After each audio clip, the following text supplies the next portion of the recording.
एक बोध कहानी। करीब 100 साल पहले की ये कहानी है। एक राजकुमार को अपने सुंदर होने पर काफ़ी गर्व था, जो समय के साथ घमंड में बदलता जा रहा था। राजकुमार को अपनी प्रशंसा सुनना बहुत पसंद आता था। अक्सर वो अपने नौकरों, सिपाहियों और प्रधानों से अपनी सुंदरता के बारे में पूछता और बदले में सब उनकी सुंदरता की खूब बढ़ चढ़ के प्रशंसा किया करते। एक बार राजकुमार ने दूसरे राज्य से उसके राज्य में आए प्रवासियों से पूछा कि क्या उन्होंने किसी और राज्य में मुझसे ज़्यादा सुंदर पुरुष कहीं देखा है। यह प्रवासी इस बात को भली भांति जानते थे कि राजकुमार को अपनी प्रशंसा सुनना कितना अच्छा लगता है। हालांकि राजकुमार सच में देखने में सुंदर थे, लेकिन इन प्रवासियों ने उन्हें खुश करने के लिए उनकी कुछ ज़्यादा ही प्रशंसा कर दी। प्रवासियों ने कहा कि उन्होंने अपने राज्य में तो क्या, किसी भी राज्य में उनके जितना सुंदर पुरुष कभी नहीं देखा। वह तो यहाँ तक कह गए कि शायद वह भगवान जितने सुंदर हैं। राजकुमार अपनी इतनी ज़्यादा प्रशंसा सुनकर खुश हो गया और अब वो हर प्रवासी से अपनी तारीफ सुनना चाहता था। एक बार उसके राज्य में एक साधु आया।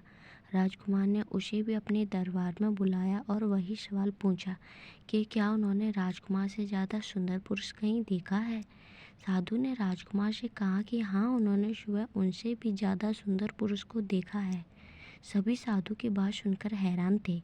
राजकुमार ने साधु से पूछा, कौन है वो पुरुष। साधु ने कहा, सुबह मैंने आपको देखा था, तब आप अब वर्तमान से ज़्यादा सुंदर थे। साधु की बात सुनकर सभी दंग थे। राजकुमार ने अपने सेवकों से पूछा, क्या वो अभी सुबह से कम सुंदर नजर आ रहे हैं। सेवकों ने कहा, उन्हें तो वह उतना ही सुंदर दिख रहे हैं। राजकुमार ने साधु से पूछा, जब सभी को कोई फर्क नहीं नजर आ रहा है तो भला आप ऐसा क्यों कह रहे हैं।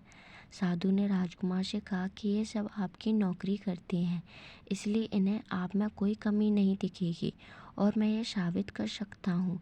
साधु ने एक कटोरे में पानी मंगवाया और राजकुमार के सेवकों को दिखाया और उन्हें बाहर जाने के लिए कहा। फिर साधु ने उस पानी के कटोरे से एक चम्मच पानी निकाला और फेंक दिया। उन सेवकों को वापस अंदर बुलाया गया और साधु ने उनसे पूछा, क्या उन्हें इस कटोरे में कोई कमी नज़र आ रही है। सभी सेवकों ने ठीक से निरीक्षण किया और बोले कि उन्हें उस कटोरे में कोई कमी नहीं नज़र आ रही है। इस प्रयोग ने राजकुमार की आंखें खोल दी। राजकुमार को ये समझ में आ गया, वह उस वस्तु का आदी हो चुका है, उस वस्तु के नशे में फंस चुका है जो हर दिन कम होती जा रही है, यानी कि शाश्वत है। उस दिन के बाद राजकुमार ने कभी आईना नहीं देखा और अविनाशी वस्तु की खोज में अपना जीवन बिताया। सीख, सुंदरता क्या होती है। हर किसी के लिए सुंदरता के मायने अलग अलग होते हैं। किसी के लिए बाहरी रूप रेखा सुंदरता हो सकती है, तो किसी के लिए अंदरूनी सद्भावना सुंदरता हो सकती है। आजकल लोग अच्छे नाक नक्शे को सुंदरता का पैमाना मानते हैं, जो बिल्कुल गलत है। सुंदरता अच्छे स्वभाव, अच्छे विचार और अच्छे कर्मों से निर्धारित की जानी चाहिए, क्योंकि तन की सुंदरता कुछ समय के लिए तो अच्छी लग सकती है, लेकिन एक समय के बाद वह आपको अच्छी नहीं लगेगी, जब उसकी सुंदरता चली जाएगी। लेकिन मन की सुंदरता आपके साथ हमेशा रहेगी, चाहे आप उस समय तक सुंदर रहो या ना रहो। तो वीडियो अच्छी लगी तो वीडियो को लाइक, चैनल को सब्सक्राइब जरूर करें। धन्यवाद।